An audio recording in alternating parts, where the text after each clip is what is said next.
Malaki din yung pa-price namin and si husband din yung nag-decide. So, ayun guys, I'm so excited na. Hindi na ako makapaghintay. Hi everyone! Good morning! So, kain muna ako ng breakfast. And meron ako ditong hinandang breakfast.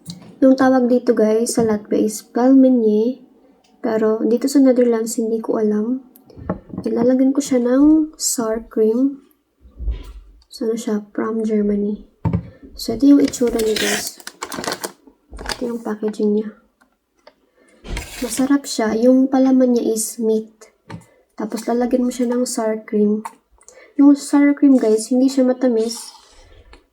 Ano siya? Para siyang Hindi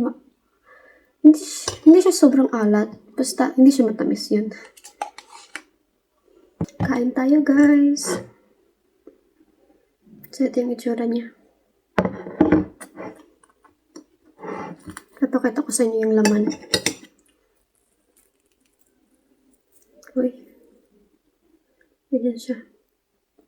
Hindi siya kailangan, i-crispy.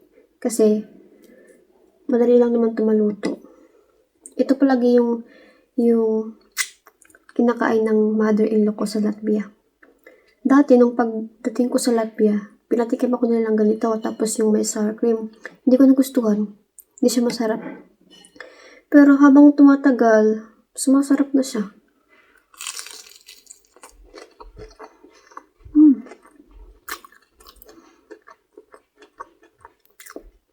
Mas masarap sa Latvia. Daming iba't ibang klase. May cheese, merong ham, may chicken, beef, and pork.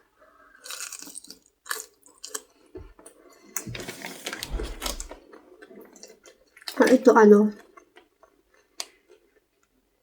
chicken. Hi guys, get ready with me.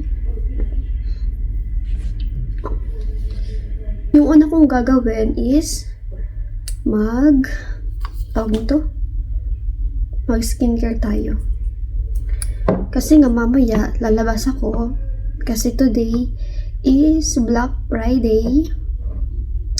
And alam niyo ba guys, ang daming sales ngayon sa mga shopping mall. Kaya, huwag natin papalapasin. So, ito nga pala guys yung gagamitin ko na skincare. Mayroon ako ditong cleanser, moisturizer, at saka serum. Pero meron ako ditong serum. Ito yung papri nila. Kasi nung bumili ako nito, meron kasamang ito. So, gusto ko siyang itry kasi meron siyang niacinamide. And alam niyo ba guys, nahihirapan akong maghanap ng moisturizer maliban dito sa CeraVe.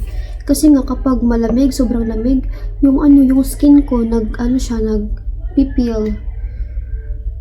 Marami siyang ang tawag sa Tagalog, namamalat. Kaya gusto kong makahanap ng another moisturizer na swak sa winter season. So, yung una kong gagawin is mag-toner. Naggilamos na ako ng aking face.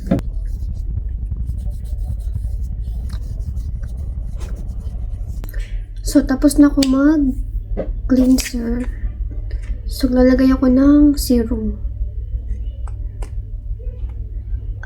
Siya? Para siyang gel. Tingnan natin. Mag-suggest na kayo guys sa baba, lalo na yung mga nakapunta na dito sa Europe. Ano yung ginawa nyo? Ano yung ginamit nyo na skincare para hindi magpil yung skin nyo?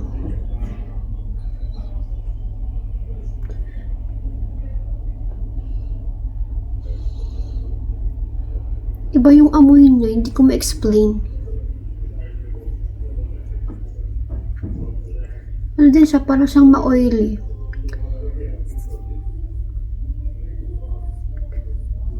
Pero madali lang siyang mapahid.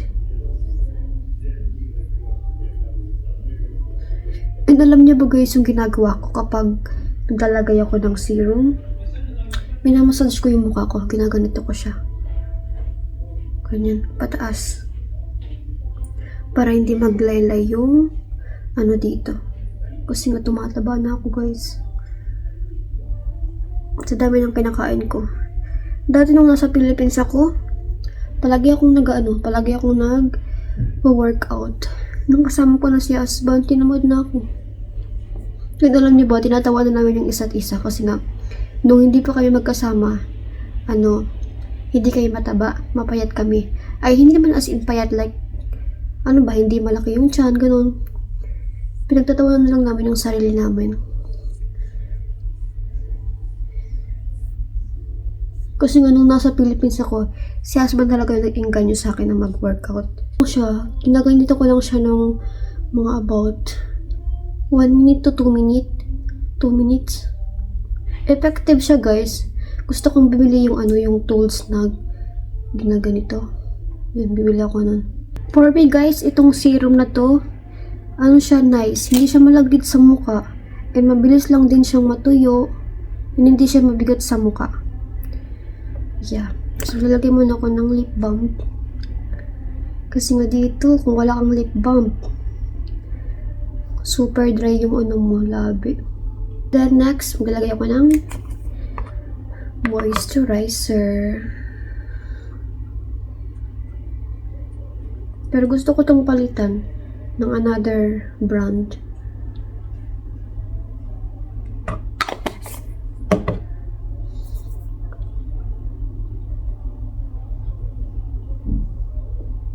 Wala dito si Yason kasi nga nasa work siya.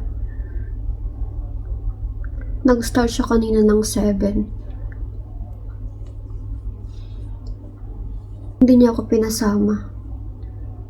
Kasi nga, dito lang naman siya sa Netherlands. Yung route niya, Netherlands lang. And, nilaban ko din yung mga labahan. Kasi ang dami na. Tapos, naglinis din ako ng bahay. Hindi ko sa inyo guys mapakita habang naglilinis ako kasi nga pangit yung room namin. And yung nililinisan ko lang is yung room namin kasi nga itong buong bahay may schedule per week. Kaso yung childish na sinasabi ko sa inyo, para siyang walang pakialam. Dapat nung last week pa dapat siya naglinis, pero hindi siya naglinis. And nung Tuesday, sinabihan ko siya na it's your turn to clean this week. Tapos tumango lang siya. Tapos natapos na lang yung week, hindi pa rin siya naglinis. So ngayon, this week, siya naman yung maglinis. Pero para siyang walang planong maglinis, nakakainis. Walang konsiderasyon. Ay, ang dami kong mga dito, mga anik-anik. Kasi dami kong mga binili. And hindi naman ako masyado gumagamit nito. Minsan lang kapag may gala.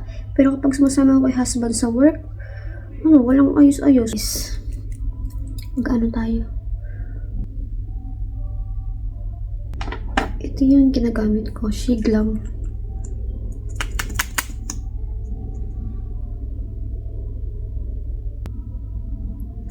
So, magkikilay tayo. So, hindi ako marunong guys magkilay. So, bear with me. Bear with me. So, yun.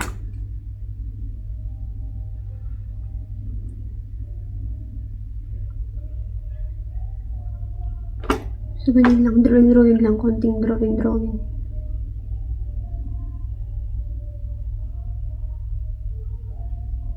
Parang walang magbago, no? Yan mo na. Nanonood naman ako ng mga tutorial, kaso hindi ko pa rin makuha. Medyo mahirap siya. Kaya doon sa Pilipinas ako, nagpa-micro shading ako, kaya medyo may form na yung aking kilay. So, ayun lang. And then, magkukulot ako ng aking hair. Ito guys yung gagamitin kong pangkulot ng hair. Paano ba to? Binigay ito sa akin ng ng neighbor. Yeah.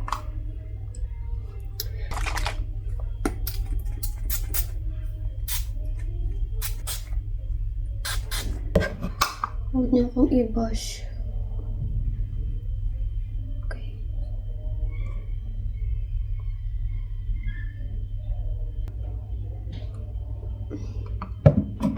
Guys, it's done. Ginulo ko lang yung hair ko.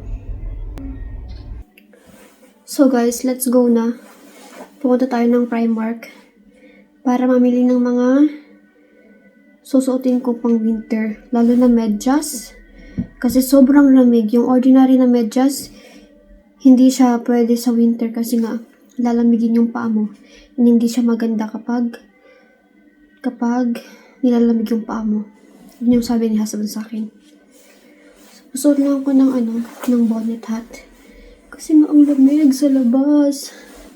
Parang ito talaga yung pinakauna kong maka-experience ng ganitong kalamig. Kasi nga, di ba, nung last year, 2024, pumunta ko dito sa Europe is February. So, parang patapos na yung winter. So, ngayon, ito yung pinakauna kong may experience yung winter na simula ng winter, I mean. So, ayun. And by the way, guys, remind ko lang sa inyo about sa parapol natin. Bukas ako magpo-post about sa mechanics ng parapol. So guys, but make sure na kahit isang video namin sa Facebook is i-share nyo. Kasi once na matawag kayo sa live, tapos i-check ko yung profile nyo, and then, like for example, natawag kita, ikaw yung una kong nabunot. So, bago ko sabihin na ikaw talaga yung panalo, i-check ko muna yung profile mo, kung meron ka bang share na video or post ko sa Facebook. Kasi kapag guys wala, sorry. Bubunot ako ng another name. Kasi nga, yun yung isa sa requirements namin. Dapat kahit isang post namin is i-share nyo sa inyong Facebook. Madali lang naman, yun lang din gagawin nyo guys.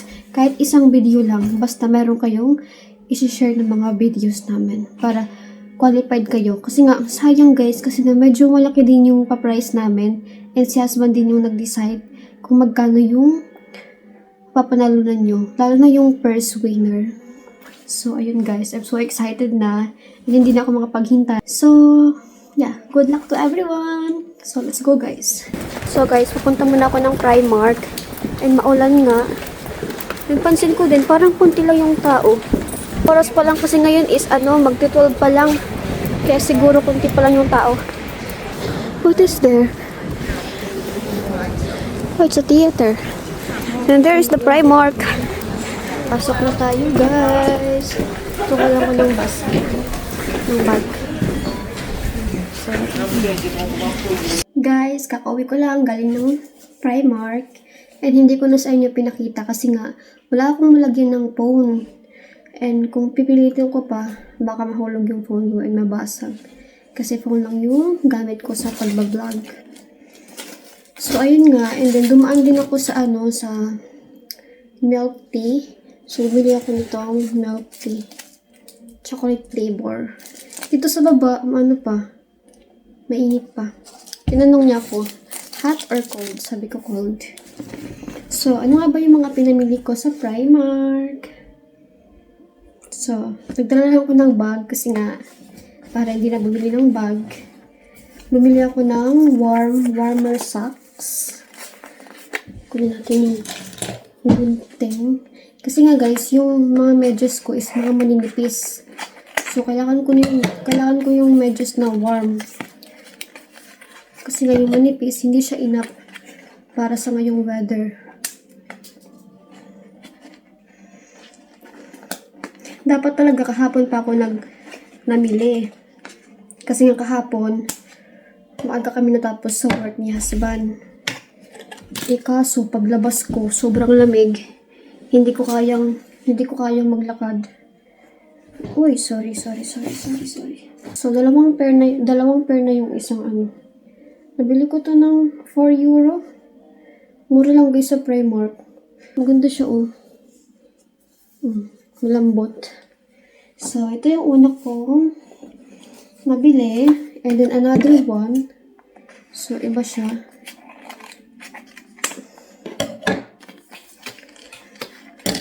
So, ito siya guys. Ito yung pinili ko kasi nga, tingnan nyo naman, oh. Ang cute niya, no? Ang ganda. So, this is my socks.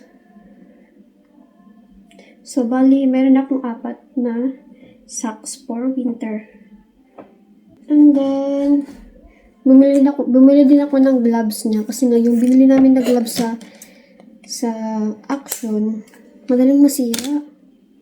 So, ito, I hope so, hindi siya madaling masira. Medyo matibay naman. Nabili ko to siya ng 5 or 6 euro, ganun. So, extra large. And then, bumili din ako ng damit. Actually, hindi talaga to tamang panahon sa pagbili ng ganitong damit kasi hindi ko siya masusuot sa labas kasi pang summer lang to. Pero, bet na bet ko siya. Tingnan nyo, ang ganda niya. Ito yung sa likod. Extra small yung size nito. Pero pwede ko naman din itong suotin. So, kapag tatanggalin na yung winter jacket, so yun yung pangloob. Ito naman yung leggings. Warmer din siya. Nabili ko siya ng 7 euro. So, let's see. Yung size nito is extra small. Small to extra small. Mabuti lang, meron akong nahanap na na size ito. Kasi nga, kadalasan is mga lang, small to medium, ganun. Eh, medyo siya, maluwag sa akin. And ang kinaganda niya, guys, tingnan nyo. Malambot siya. So, ito yung itsura niya. So, ayan. Meron na tayong pang winter leggings. Hindi mo na kailangan mag-pants. Or pwede kung medyo malamig talaga, kailangan mo pa magsuot ng pants. Pero sa ganitong panahon ngayon, pwede naman ito lang. Kaya na siguro. Siguro, hindi sure. Bumili din ako ng hat. Wait lang, papakita ko sa inyo. Ito yung pinili kong color. Merong doon, merong black. Dalawa lang yung color na available nila. And one size lang.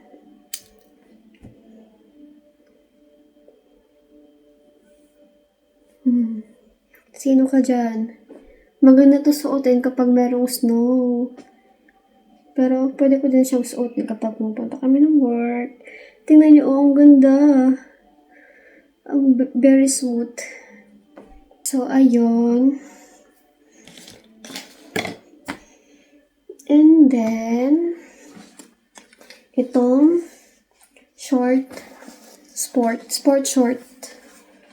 Sale sila, guys. 3 euro lang itong pagbili ko. 3 euro. Guys, alam niyo ba, dun sa Primark, di ba? Pag pupunta ka ng fitting room, dapat 10 damit lang yung allow na ipasok mo or isukat mo sa loob. So, ayun, yung dinala ko sa loob is mga 6 lang na peraso. Tapos alam niyo ba, yung nagbabantay doon is Pinay. Maliit siya, Pinay. Tapos nag-English siya sa akin. Tapos ayun na, nung malapit na siya sa akin, sabi niya, "You also Pinay, right?" Sabi ko, "Oo."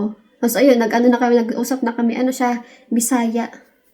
Tapos, ini-invite niya din ako kasi nga meron daw silang Christmas party sa 24. Pero, hindi ako makakapunta kasi nga, meron na kaming event. And na-schedule na namin na pupunta kami kila Joanne para i-celebrate yung Christmas. So, pa lang, mga 24, nandun na kami sa bahay nila para mag-prepare. So, ayun. And, sabi ko sa kanya, nag-hiring din ba dito sa Primark?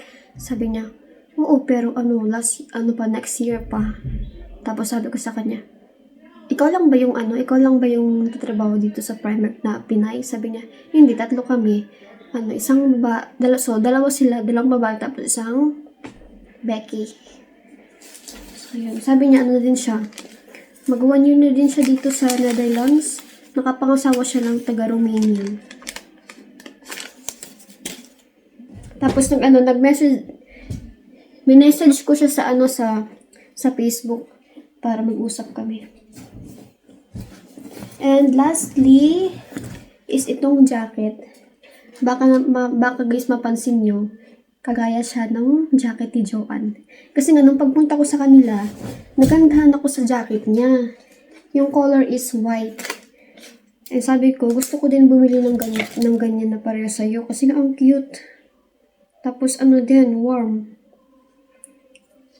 Sinama pa nila yung Sinama pa nila yung hanger. Ang galing.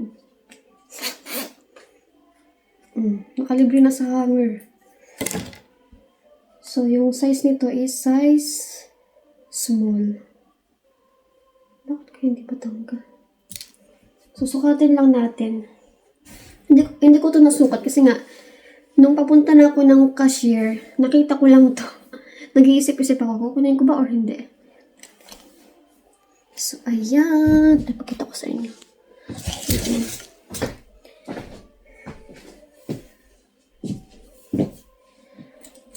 So, guys, this is the jacket. So, ito yung pinili ko. Meron din siyang pocket both side. So, ito yung pinili ko kasi nga, hindi siya madaling madumihan. Warm talaga siya. Actually, pwede ko din tong suotin lang. Kung marami akong suot pang inner. So, ayun guys, yung mga binili ko. Umabot lang naman siya ng 56 euro. Tapos meron sila dito nakasulat. So, magbibigay ka ng review. Tapos, kasi yung Primark store, meron silang kumbaga parapol. So, meron dito nakalagay na code. Tapos, magbibigay ka lang ng review. And then, ilalagay mo tong code. So, may chance na ikaw yung mabunot and makaka-receive ka ng 100 euro. So, 100 euro na sa almost 6,000 or 7,000, ganun. Pero malabo din kasi nga, ang dami din mga nag-shopping dyan eh. Lucky lang talaga. Swertehan lang. So, ayun. Suot ko na yung jacket. Tikman natin tong chocolate. Actually, pangalawang beses ko na ito binili. Kasi nga noong una, inutusan ko siya. Sabi ko, my love, can you go to that store to buy me this drink? Hindi niya kasi alam yung ganitong drink. Punta niya doon. So, yung tindera nag-ask, anong size daw, sabi niya. Actually, I don't know, but maybe large. Because, para daw yun sa wife ko. Ganun. So, let's try. Ang sarap.